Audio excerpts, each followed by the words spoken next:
Assalamualaikum warahmatullahi wabarakatuh. Perkenalkan, nama saya Rahma Hafiza, NIM 20133071, Prodi D3 Akuntansi di Universitas Negeri Padang. Saya akan mempresentasikan tentang manajemen retribusi daerah pada mata kuliahan pajak daerah dan retribusi daerah. Retribusi berasal dari kata retributio dari bahasa Latin yang artinya pungutan. Secara umum, retribusi adalah pungutan yang dilakukan oleh pemerintahan atas pemakaian prasarana atau pemanfaatan jasa yang disediakan, seperti pemakaian jalan dan juga sebagainya. Retribusi menurut Undang-Undang Nomor 28 Tahun 2009 artinya yaitu pungutan daerah sebagai pembayaran atas jasa atau pemberian izin tertentu yang khusus disediakan dan atau diberikan oleh pemerintahan daerah untuk kepentingan pribadi atau badan. Menurut Marihot P. Siahaan, retribusi daerah ialah pungutan daerah sebagai pembayaran atas jasa ataupun pemberian izin tertentu yang khusus disediakan dan juga diberikan oleh pemerintahan daerah untuk kepentingan orang pribadi maupun suatu badan. Ciri-ciri retribusi terdapat 5 macam. Yang pertama, retribusi tersebut dipungut oleh pemerintahan daerah. Yang kedua, di dalam pemungutan tersebut terdapat paksaan secara ekonomis. Yang ketiga, terdapatnya kontraprestasi yang secara langsung dapat ditunjukkan. Yang keempat, retribusi tersebut dikenakan pada setiap orang atau suatu badan yang menggunakan atau mengenyam jasa-jasa yang disiapkan negara. Yang kelima, menurut Dirjen Perimbangan Keuangan Pusat dan juga Daerah, Departemen Keuangan RI, kontribusi retribusi tersebut terhadap penerimaan pendapatan asli daerah, pemerintah kabupaten, atau pemerintah kota yang relatif tetap dan perlu mendapat perhatian serius bagi daerah. Disebabkan karena secara teoritis, terutama untuk kabupaten atau kota, retribusi seharusnya dapat mempunyai peranan atau kontribusi yang lebih besar terhadap pendapatan asli daerah.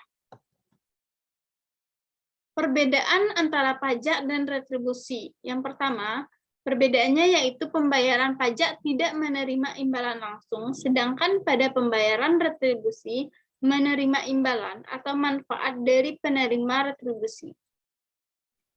Perbedaan yang kedua, objek pajak bukan merupakan objek retribusi, dan perbedaan yang ketiga yaitu pada retribusi berlaku sistem official assessment, sedangkan pada pajak berlaku sistem self-assessment, official assessment, dan withholding. Retribusi daerah terdapat 3 macam menurut Undang-Undang Nomor 28 Tahun 2009. Yang pertama, retribusi jasa umum. Menurut Undang-Undang Nomor 28 Tahun 2009, retribusi jasa umum artinya pelayanan yang disediakan atau diberikan pemerintahan daerah untuk tujuan, kepentingan, dan kemanfaatan umum serta dapat dinikmati oleh orang pribadi atau badan.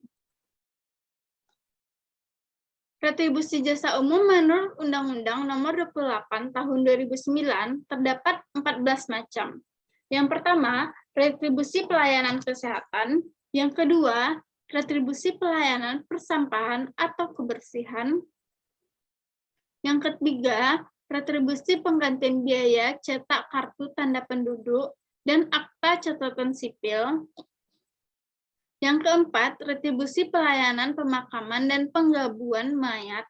Yang kelima, retribusi pelayanan parkir di tepi jalan umum. Yang keenam, retribusi pelayanan pasar. Yang ketujuh, retribusi pengujian kendaraan bermotor. Yang kedelapan, retribusi pemeriksaan alat pemadam kebakaran. Yang kesembilan, retribusi penggantian biaya cetak peta.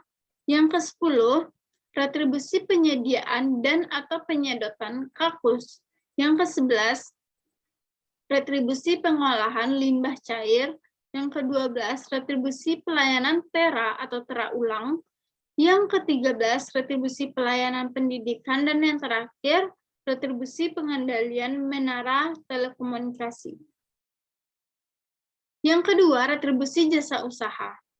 Menurut Undang-Undang Nomor 28 Tahun 2009, retribusi jasa usaha artinya jasa yang disediakan oleh pemerintahan daerah dengan menganut prinsip-prinsip komersial karena pada dasarnya dapat pula disediakan oleh sektor swasta.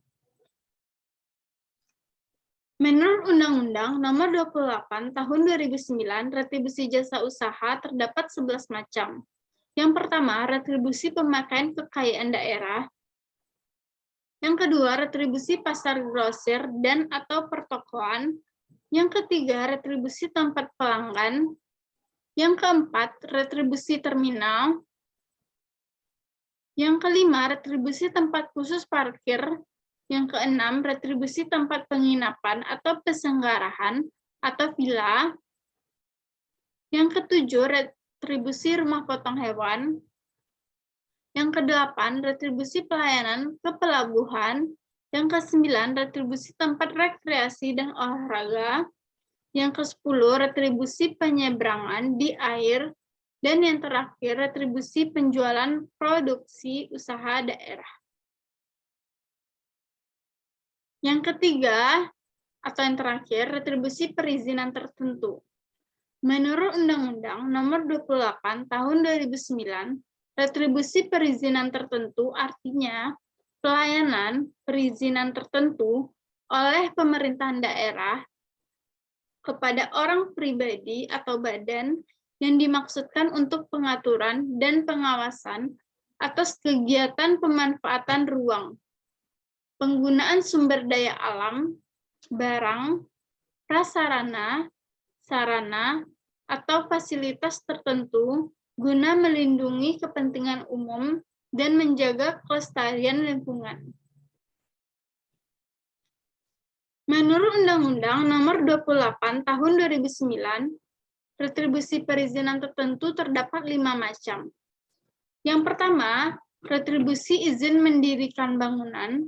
Yang kedua, retribusi izin tempat penjualan minuman beralkohol. Yang ketiga, retribusi izin gangguan. Yang keempat, retribusi izin trayek. Dan yang terakhir, retribusi izin usaha perikanan. Berdasarkan Undang-Undang Nomor 28 Tahun 2009, setiap pungutan retribusi daerah harus dilakukan sesuai dengan kriteria yang telah ditentukan.